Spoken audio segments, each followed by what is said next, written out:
नमस्कार। आप देख रहे हैं प्रश्नकाल और आज प्रश्नकाल में मेरे साथ संगठन के सबसे सक्रिय व्यक्ति जिनको आप सभी सुनना चाहते हैं, मनोज वर्मा जी इस कार्यक्रम में आप किससे संबंधित प्रश्नों के जवाब देने के लिए तैयार हैं। हम स्वागत करते हैं मनोज वर्मा जी का। भैया, इस कार्यक्रम में आपका स्वागत है। भैया नमस्कार भैया, और सभी सुनने वाले भाइयों को मेरा सादर नमस्कार। सबसे पहले, कल विधानसभा के भीतर पालीगंज के माले के विधायक संदीप सौरभ जी के द्वारा सांख्यिकी स्वयंसेवकों का मुद्दा उठाया गया है। इस बात को आप किस तरह से देखते हैं? भैया, संदीप सौरभ जी का इसके लिए तो मैं तहे दिल से धन्यवाद करता हूं, परंतु इसकी कोई आवश्यकता नहीं थी। जहां तक मेरी जानकारी, मैं जानता हूं कि माननीय मुख्यमंत्री जी इस बात का श्रेय कभी भी किसी विपक्षी दल के सदस्य को ना देंगे, लेकिन फिर भी मैं माननीय सौरभ जी का तहे दिल से धन्यवाद ज्ञापित करता हूं कि उन्होंने हमारी बातों को विधानसभा में उठाने का प्रयास किया, विधानसभा में उठाए। भैया, पूरे बिहार के सांख्यिकी स्वयंसेवक में मैं किनका किनका नाम लूं, पर्सनल मैसेज भेजते हैं और जानना चाहते हैं कि मनोज जी बताएं कि वर्तमान में एएसबी की क्या स्थिति है। भैया देखिए, मैं तो किसी को संतुष्ट करने के लिए बैठा ना हूं। एक तो एक चीज तो आप बहुत अच्छी तरीके से जानते हैं कि भगवान भी है ना धरती पे आकर सबको खुश नहीं कर सकता है। मैं तो एक साधारण मानव हूँ। जहां तक मैं जानता हूँ कि हम लोगों का काम सारा कुछ होके तैयार है। मैंने पहले भी कहा है जानी कि आप मेरे ऊपर कमेंट करने से अच्छा है अपना ताकत मेरे ऊपर लगाने के बजाय जाके विभाग में पता करे कि सच्चाई क्या है, काम हुआ है या नहीं। और रहा बात त्रिसदस्यीय में, जब मैं इतना बोल रहा हूँ कि त्रिसदस्यीय में 3 सदस्यीय का जो मतलब कि जो विधि व्यवस्था है वहां से जाकर पता कीजिए। तो ये पता तो करने नहीं और मुझसे पूछते तो मैं तो खैर किसी को बताने से रहा कि कहाँ से पता करना क्या नहीं पता करना, क्योंकि सब नौकरी करे और मैं जेल जाऊं ऐसा तो होना नहीं चाहिए और होगा भी नहीं। और ये कहीं किसी तरह से उचित भी नहीं है कि मैं अपने किए गए प्रयासों को सबके सामने लाकर पानी फेर दूं होने से पहले। हाल ही में भैया, हाल ही में शम्मी कपूर जी के द्वारा दावा किया गया है कि मेरे बहुत सारे सोर्स हैं और उसकी मदद ली जाए, मेरी मदद ली जाए, मैं उन अधिकारी के पास ले जाकर कुछ दिखवा सकता हूँ। तो एक छोटा सा हिंट जानना चाह रहे हैं कि ये कहाँ जाए, कहाँ पता करने के लिए जाए? विभाग में जाए, सचिवालय में जाए, सीएमओ कार्यालय में जाए, मुख्य सचिव के पास जाए, कहाँ जाए? देखिए एक चीज मैं बताता हूँ, शम्मी कपूर जो काफी एसबी के प्रति काफी जागरूक रहे और शुरुआत में मेरे साथ काफी जुड़े भी थे। जिस समय मैं हमीद ऐसे अलग हुआ था और माननीय मुख्यमंत्री जी से मिला था, तो उसके बाद मैं उनके साथ बहुत जगह गई, वो भी साथ में गए। लेकिन वो राजनीतिक व्यक्ति हैं, उनके पास राजनीतिक बहुत ज्यादा कांग्रेस के काफी पुराने नेता रह चुके हैं, तो उनके पास तो खैर है, वो कहाँ लेके जाएंगे तो अब वही बता सकते हैं ना भाई। अब मैं किसी की बातों को कैसे बता दूं कि वो कहाँ लेके जाएंगे। नहीं। लेकिन हाँ इतना जानता हूँ कि उनके पास राजनीतिक पहुंच बहुत अच्छी है। जी बिल्कुल। तो भैया, मेरा ये कहना था कि वो कहते हैं कि बिहार के कोई भी अधिकारी मुख्यमंत्री के अलावे, चाहे वो नेता हो या सरकारी अधिकारी हो, उनसे मिलवाने की जिम्मेदारी उनकी है, बशर्ते कहाँ जाना है ये तय करके आए। तो संगठन के लोग आपसे ये जानना चाहते हैं कि जैसे सांख्यिकी स्वयंसेवक का काम हो चुका है, तो इसकी पुष्टि किस कार्यालय में जाके किया जाए? सामान्य प्रशासन में जाए। सामान्य प्रशासन से केवल इतना पता करें ना भाई कि 3 सदस्यीय कमेटी में एएसपी है या नहीं, बस। सामान्य प्रशासन, मैंने शुरू से कहा ना कि सामान्य प्रशासन में जाइए, सामान्य प्रशासन सबको सारा चीज पता चल जाएगा। सामान्य प्रशासन में एएसबी है कि नहीं है, इसकी पुष्टि तो लगभग हो ही चुकी है कि एएसबी उसमें है। सवाल यहाँ पर ये उत्पन्न होता है कि जिस तरह से चौधरी कमेटी में भी एएसबी था, शामिल था। नहीं, चौधरी कमेटी से निकाल कर एएसबी को, आपको याद होगा भैया कि जब मैं मुख्यमंत्री जी से मिला था, मुख्यमंत्री जी से मिला था ना जी, मुझे पता है, आप एक कार्यक्रम के दौरान जाके मिले थे जी। वहाँ जब मिले तो उसके बाद आवेदन को लेकर उस समय उनके साथ दीपक कुमार जो थे मुख्य सचिव थे, माननीय दीपक कुमार मुख्य सचिव थे, उन्होंने आवेदन लिया था। उसके बाद आवेदन पे आज तक एएसबी आवेदन दिया था, लेकिन उसको आवेदन का रिप्लाई नहीं आया था, ना आवेदन पे किसी तरह का कोई चीज लिखा गया था जी।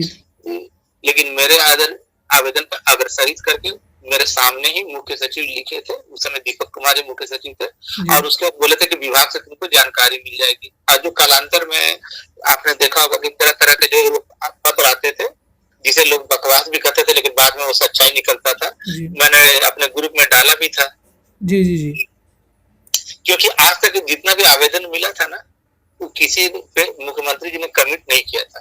केवल पहला शख्स मैं था, भले लोग माने या ना माने या गाली थे, लेकिन पहला शख्स मैं था जिस पर कमेंट किया गया था, और उसके बाद मुझे पत्र व्यवहार के द्वारा जानकारी दी गई।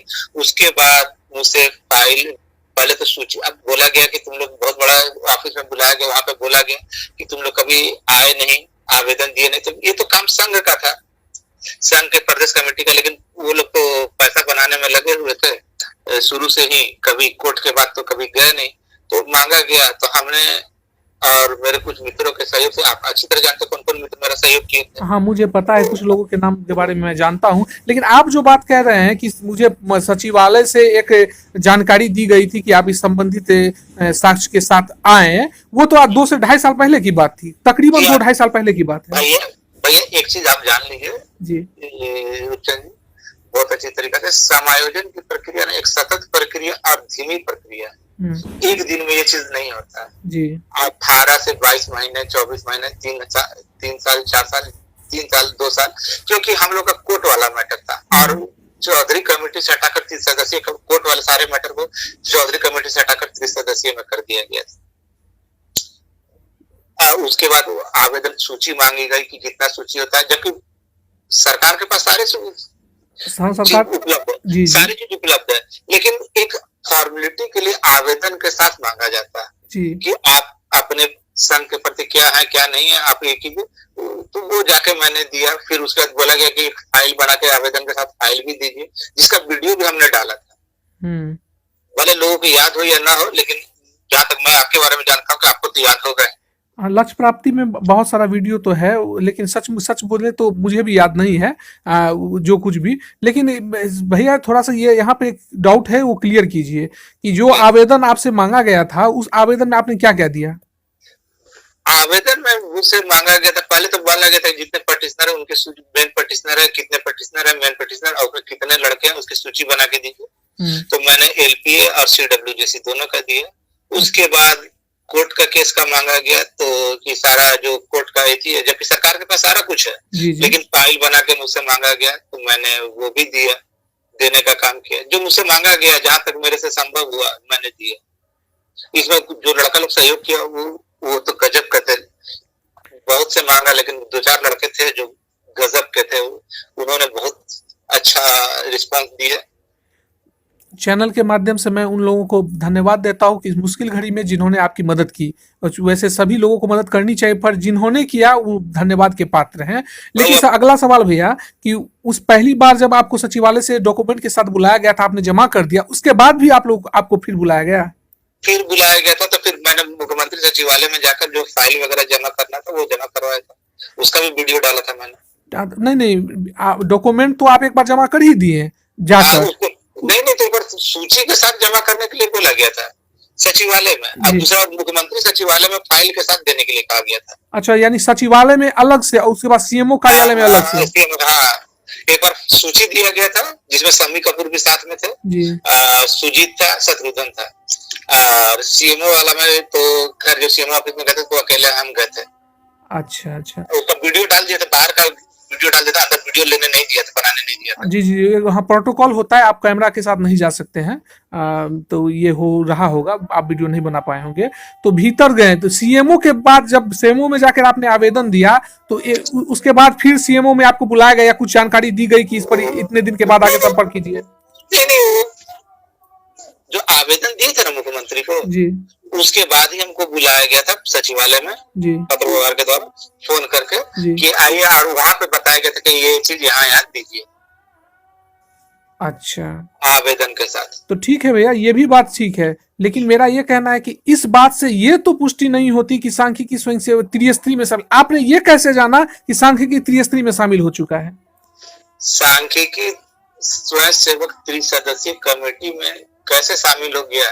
जी अब आप खोदने वाला काम मत कीजिए भैया, आपसे डायरेक्ट बोल रहे कि ऐसा कोई काम मत करवाइए हमसे कि जो बाहर निकले तो हमको दिक्कत हो जाए। ठीक है। देखिए ये चीज है ना, कुछ चीज तो गोपनीय है। हम चाहते कि हम भी आप लोग के साथ नौकरी करें। जी जी जी ठीक है भैया, हम विषय की गंभीरता को समझते हैं, इसलिए अब इस प्रश्न को यहीं विराम करते हैं। इसके अलावे कुछ और सारे प्रश्न हैं, जैसे पटना में 27 तारीख को धरना प्रदर्शन हुआ था राहुल यादव के नेतृत्व में। वहां पर जो है सांख्यिकी लोग वहां इकट्ठा हुए थे और अपनी मांगों के संदर्भ में प्रदर्शन किए थे। कहा जा रहा है कि वो प्रदर्शन के कारण बिहार में लोग जागरूक हुए हैं। इस प्रदर्शन को आप कैसे देखते हैं? सर, जिस प्रदर्शन में 20 से 25 लड़का मौजूद, पूरा कुल 25 लड़का मौजूद है, जिसमें से 5-6 किसी दल से संबंधित है और लोग पहुंचे नहीं है। और जिस आदमी को खुद बोलना नहीं आता, क्या नहीं करना आता, वो हम बोले उसके ऊपर क्या बोले।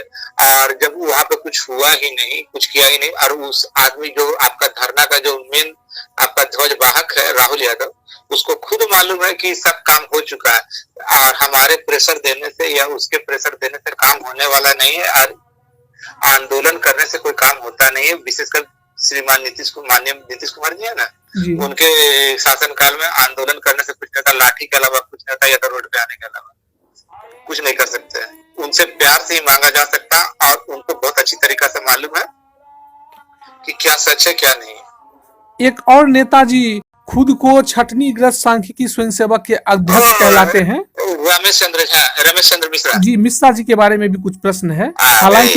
हालांकि संभवतः दुनिया के सबसे सक्षम व्यक्ति अपने आप को स्वयं ही घोषित किए हैं।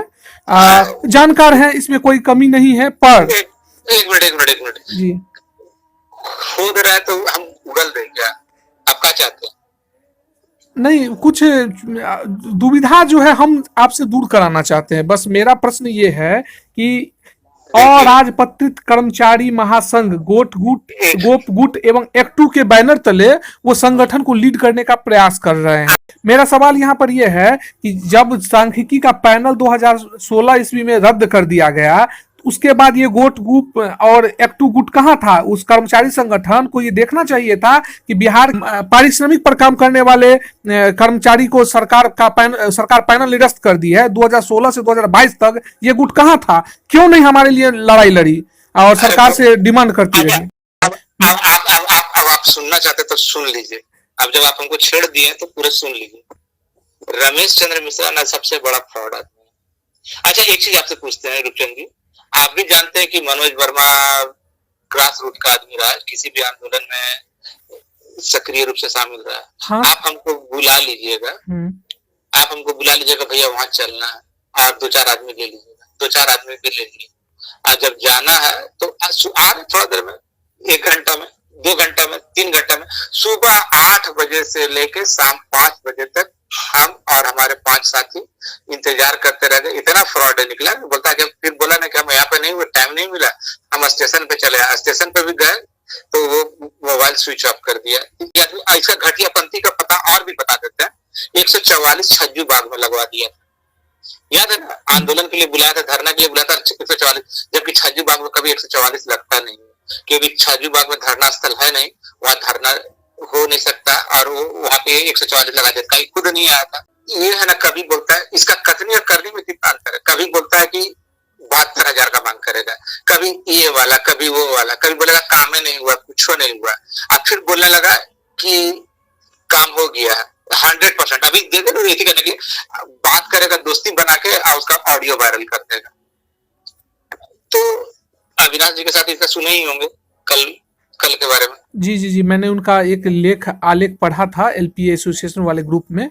हालांकि मैं इनकी निंदा करता हूं कि जहां तक ऑडियो की बात है, मेरे मोबाइल में जितना ऑडियो है, मैं बगैर सहमति लिए किसी के ऑडियो को वायरल नहीं करता। रमेश जी को ये सीखना चाहिए, भविष्य में आगे ऐसे कार्यक्रमों से वो बचे। वो कौन तो एक चलाते हैं, क्या बोलते हैं, संस्था चलाते हैं, हाँ, उत्पल सामाजिक संस्था के वो अध्यक्ष भी हैं। आज तक उस सामाजिक संस्था आज तक क्या किया है? एगो ईंटो लगाया है कहीं? आज तक कोई काम ऐसे बता दे वो अपना सामाजिक संस्था के द्वारा एगो काम करवा ले, एगो ईंटो कहीं जुड़वा लिया? अरे फ्रॉड आदमी है एकदम। जी जी, ये प्रश्न मैं आपसे आगे पूछने वाला था। ये मैंने एक प्रश्न बनाया था, ये प्रश्न पूछता कि रमेश चंद्र मिश्रा जी उत्पल सामाजिक संस्था के भी अध्यक्ष हैं और उन्होंने उस संस्था के माध्यम से अगर कोई एक काम कराया है, मैंने उनके फेसबुक पे, उसके अलावा यूट्यूब पे उन्होंने एक नया चैनल भी बनाया है, मैंने उस चैनल को भी देखा। पूरा का पूरा चैनल में जो भी वीडियो है वगैरह वो केवल और केवल सांख्यिकी स्वयंसेवक के हैं, अर्थात उत्पल सामाजिक संस्थान कुछ काम नहीं करती है, केवल सांख्यिकी को नौकरी दिलाने के लिए काम करती है। यही प्रौद्योगिकी का सबसे बड़ा प्रमाण है।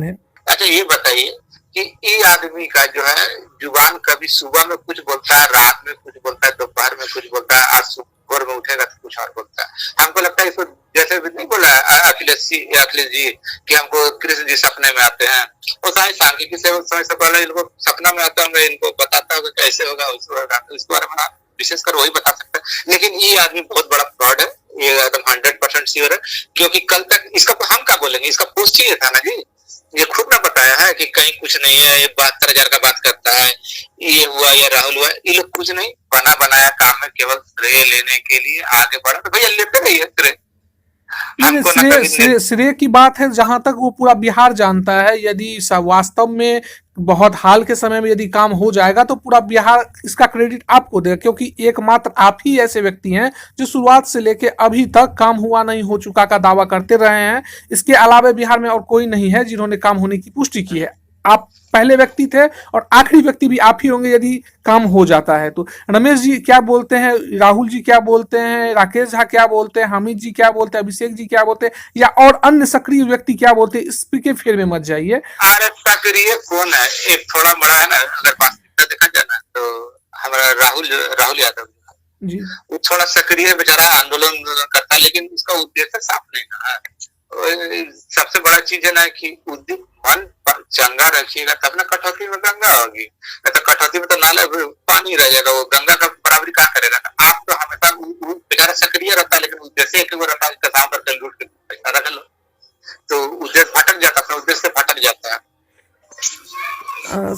जबकि राहुल को भी बहुत अच्छी तरीके से मालूम है कि बहुत अच्छा था, उस दिन धरना दिया था, उस दिन बहुत सारा जो लड़का लोग गया हुआ था, उसमें से लड़का लोग को भी बहुत अच्छी तरीके से मालूम कि काम हुआ नहीं, हो चुका है। मनोज वर्मा बोलता है, गलत नहीं बोलता है, बिल्कुल 100% सच बोलता है। ओपन होने का बाद आजकल हो रहा है, भैया ओपन करने का औकात मनोज वर्मा के अंदर नहीं, ना हम कोई नेता का औलाद है ना। और अब दूसरा जब सुनते हैं आप कि कोई पोस्ट में लिख देता है रसगुल्ला बटेगा, ये बटेगा, वो बटेगा, तो भैया सचिवालय मेरे बाप का नहीं, और हम ना कोई बहुत बड़ा नेता का घर का है ना नेता है, हम साधारण एक कार्यकर्ता है, साधारण एक एएसपी है। वहां से कोई भी जानकारी ले सकता है, लेकिन ग्राउंड स्थिति पे क्यों क्या किया, ये क्या नहीं किया, ये किसी से छिपा हुआ नहीं है, और इसके बारे में हमको ज्यादा बोलना भी नहीं है। अब लोग जो कहना चाहते हैं डेमोक्रेसी है, अब्राहम लिंकन जाते जाते एक परिभाषा दे दिए, democracy is the people by the people for the people. प्रजातंत्र प्रजा का, प्रजा के लिए, प्रजा द्वारा चलाए जाने वाला शासन व्यवस्था, यहाँ पे सबको दे दिया, फ्रीडम ऑफ स्पीच है, जो भी बोल दीजिए। अच्छा एक बात और भैया, आपके हर वीडियो में या हर लेख में एक चीज का उल्लेख होता है, काम हुआ नहीं हो चुका है तो रहता ही है, लेकिन 87-69 की एक नंबर आप दे देते हैं, 87-69 लोगों का। ये नंबर 87-69 ही क्यों, 8750 भी हो सकता था, 9000 भी हो सकता था। उसमें अंतिम देखिए जितना संख्या हमको बताए, देखिए कुछ तो बात होगा ना भाई जी, कि हम जानते होंगे जी जी। आज तक से जितना बोला, आज तक से जितना भी नेता हुआ, कभी है ना बोलता कि हुआ, कभी बोलता नहीं हुआ, कभी कुछ बोला, कभी कहीं कुछ नहीं है, ये सब बोला ना। लेकिन मेरी कथनी में और करनी में कभी अंतर सुने, हमने जो शुरू से कहा कि इतना कहा, इतना कहा, इतना कहा, और ये काम हुआ नहीं, हो चुका है। कहीं तो कुछ तो ऐसा होगा, हम तो पागल नहीं या हमसे ज्यादा कोई मेहनत किया हो एएसडी में, ये भी तो नहीं है। नहीं मैंने ये इसलिए पूछा कि 87 रहा बात अब जो 87-69 के बारे में पूछो, उसके अंतिम क्षण तक उसमें चेंजिंग करने का अधिकार है। लेकिन इतना जान लीजिए, इतना आपको बहुत अच्छी तरीके से बताता हूँ कि जो भी मैटर है कोर्ट वाला ही मैटर, सरकार अंतिम में चेंज कर सकती है, अंतिम तक में चेंज कर सकती है, उसका पूर्ण रूपेण उसके अधिकार में है। प्रकाशित होने से पहले वो खुद भी चेंज कर सकती है, और हमको मालूम है कि कितने का और आने वाला समय में होगा। लेकिन अभी बोलने से मैंने मेरा ही इसीलिए सवाल। यही बात पूछी थी। मेरा पूछने का ये आशय यही था कि 87-69 की संख्या आप कह रहे हैं, लेकिन सांख्यिकी तो 72,000 है। इसमें से जो रेस्ट बच जाएंगे, या फिर और दूसरे लोगों का दावा है, जैसे गोपालगंज के सुभाष जी हो गए हैं कि 55,000। देखिए भैया, सुभाष जी से उनका क्या स्रोत है वो बता सकते हैं। अब किसी का बात हमसे पूछिएगा, सुभाष जी दिल का साफ आदमी है, और वो क्या बोलते हैं उसके बारे में उन्हीं से पूछा जाए तो ज्यादा बेटर होगा। सुभाष जी के बारे में हम नहीं बोल सकते, ताकि ठीक है भैया, तो 8769 के बाद रेस्ट एस भी क्या करेंगे? देखिए 87 से 69 हम आपको क्या बोलते हैं कि आने वाले जो भी होगा कोर्ट के जरिए ही होगा, या जितना भी मैटर है कोर्ट वाले का ही होगा। वो जो ये मिश्रा जी जो आपको बढ़ा कर दिए ना कि 32,000 का ये भला कि इतना का होगा वो होगा, वो कुछ नहीं, केवल फेंकूपन है। और टोटल मोटा मोटी बता दे रहे हैं कि जो भी मैटर होगा 3 सदस्यों में कोर्ट वाला मैटर है, केवल कोर्ट वाले का ही होगा। नहीं, मिश्रा जी भी कह रहे हैं कि केवल कोर्ट वाले का होगा। उन्होंने अभी हाल में आज यानी कि 4 मार्च को एक वीडियो जारी किया है अपने उत्पल सामाजिक संस्थान से। उस वीडियो में वो बता रहे हैं कि संभव है कि सरकार एलपीए वाले की नौकरी दे दे, यानी अब सीडब्ल्यूजेसी की बात तो नहीं कर रहे, वो भी एलपीए की बात कर रहे हैं। अरे अभी देखिए ना, एक चीज बता दे गुप्चंद जी, बहुत अच्छी चीज। आने वाला समय में ना खाली आप लोग का आशीर्वाद होना चाहिए कि हम एएसबी को ना केवल जो ठाने थे वो पूरा कर दे। किसको कहाँ बनना है कहाँ नहीं बनना उससे हमको कोई लेना देना नहीं है। हम अपना मकसद में कामयाब हो जाए, दिल में ये तो सुकून रहेगा ना कि हमारा प्रयास निरर्थक नहीं गया। इतना दिन से जो लड़े, देखिए मेरा उतना कमेंट करता है, जब तक मेरे ऊपर पर्सनल कमेंट नहीं करता हम कभी किसी को कुछ नहीं बोलते हैं। जो लिखना है लिखते रहो, अपने में ऐसी करते रहो, सब्ज बात पकाते रहो। घर में बैठने वाला का बात का बुरा हम नहीं मानते हैं। घर में बैठने वाला है, आपको बोलेगा हम डिप्रेशन में चल रहे, डिप्रेशन के लिए हम जिम्मेवार थोड़ी ना। जो आदमी अगर मेरे बात को बुरा में झूठ मानता है तो जाकर पता कर ले कि सच्चाई क्या है। तो भैया एएसबी की करंट स्थिति में आपको जो जानकारी है उसके अनुसार कब तक स्थिति साफ होती दिख रही है? देखिए भैया, हम आज भी गए हुए, आपको तो मालूम है। हाँ, मैंने आपको फोन किया था तो आप रेलवे स्टेशन पे थे, मैंने खुद ट्रेन का आवाज सुना है जी। तो भैया आज पटना से क्या जानकारी लेके आए हैं? पटना से यही जानकारी मिला कि बहुत जल्द आप लोग का काम हो जाएगा। आजकल हो रहा है, लेकिन उम्मीद है कि बहुत जल्द हो जाएगा। एक्यूरेट डेट तो हम नहीं बताएंगे, लेकिन बताया गया है, लेकिन फिर हम नहीं बताएंगे क्योंकि बहुत बार वो मिथ्या हो चुका है। जी तो ठीक है भैया, डेट बताना सही नहीं है, लेकिन एक बोला जाता है कि टेक्निकल फॉल्ट हो जाता है। टेक्निकल फॉल्ट वहां से किस लिए होता है ये भी मालूम है, लेकिन सार्वजनिक रूप से ये जो जाएगा लड़कों लोग के बीच पर से वो मैसेज और जगह वायरल हो जाए तो वो अच्छा नहीं है। टेक्निकल फॉल्ट होता है। तो हम इशारा में भैया ये जानना चाह रहे हैं कि जो नया सत्र चलेगा 1 अप्रैल से सत्र नया हो जाता है, तो इस मौजूदा सत्र में मतलब 31 मार्च से पहले कुछ संभावनाएं दिखती है? सर जो जानकारी मिला उसके अनुसार कभी भी किसी भी समय किसी भी पल आपका काम हो जाएगा जी। और रहा बात कि किसी का बेकार का बात में मत आए, क्या बोल रहा है क्या नहीं बोल रहा है, अंतिम में वही सच होगा जो मनोज वर्मा बोला है। और इसमें है ना, जानते क्या, अगर मनोज वर्मा का खून पसीना लगा है ना तो 5-6 आदमी ऐसा भी है जिसका कि बहुत मेहनत लगा है। ताकि एक चीज होता है कि हम तो काम करते थे, ग्राउंड स्तर पर हम काम करते थे, लेकिन सजेशन भी मायने रखता है, कुछ मदद भी मायने रखता है। जी बहुत मायने रखता है, बहुत मायने रखता है। खास करके योजना बनी जो बात होती है वो, और दूसरा अर्थ पैसा, ये बहुत महत्वपूर्ण है। इसमें तो सबसे पहला तो है कि वो समस्तीपुर से ही दीपक और विजय और अविनाश जी लोग हैं, ये लोग विश्वजीत भाई है जमुई से, और फिर आपका सुजीत शिव है मेरा प्रखंड का लड़का लोग, और पूर्वी चंपारण का रवि रंजन है। ये सब काफी करीबी रहा, विनय उन्हें है आपका वहां से सासाराम से, ये लोग काफी मदद किए हैं। और मदद से ज्यादा जैसे ये होता है ना कि जो एक आदमी को हौसला देता है ना, वो हौसला भरने का काम किया है। इसके लिए तो है ना, अगर कोई पढ़ाई का पत्रकार की कई बार है ना, हम भी है ना, हम भी इंसान है, हम भी डिमोरलाइज हो जाते थे, कभी हम भी ऐसे हो जाते थे। तरुण है, आलम है, ये सब है जो इसी करने के लिए बहुत मदद करता था किया। और मतलब कि आपको क्या बोलते हैं, हौसले को कम होने नहीं दिया, टूटता हौसला को ना हमेशा ये लोग पॉजिटिव बना कर रखा, बनने दिया, टूटने नहीं दिया। इसके लिए तो इन लोग का बहुत बहुत धन्यवाद है भाई, कि इन लोग का अगर हौसला दिया नहीं गया होता तो आज हम ये मकसद पूरा नहीं होता। बस बस मेरा एक ही उद्देश्य है कि किसी तरह एसबी भाई सबका काम हो जाए, और हो जाएगा, हो तो गया है, केवल कुछ फॉर्मेलिटीज है वो पूरा हो जाएगा, और 3 सदस्यीय कमेटी के अंतर्गत ही है और वो होगा। और ये जितना आज लोग आ रहे ना, पहले तो कोई सांख्यिकी के बारे में जानकारी ही नहीं देता था, किसी को पता नहीं चलता था। आज तो कितना का मौसा, फूफा, चचा, नाना, दादा, जीजा सब पहुंच गया। आज से 2 साल पहले, 2.5 साल पहले मैंने एक वीडियो बनाया था, मेरे YouTube पे आज भी उपलब्ध है, मानव बल से, क्योंकि बिहार के कैबिनेट में मानव बल का एक पद बनाया गया था, और पंचायत स्तर पर वर्षा मापी यंत्र और प्रखंड स्तर पर भी।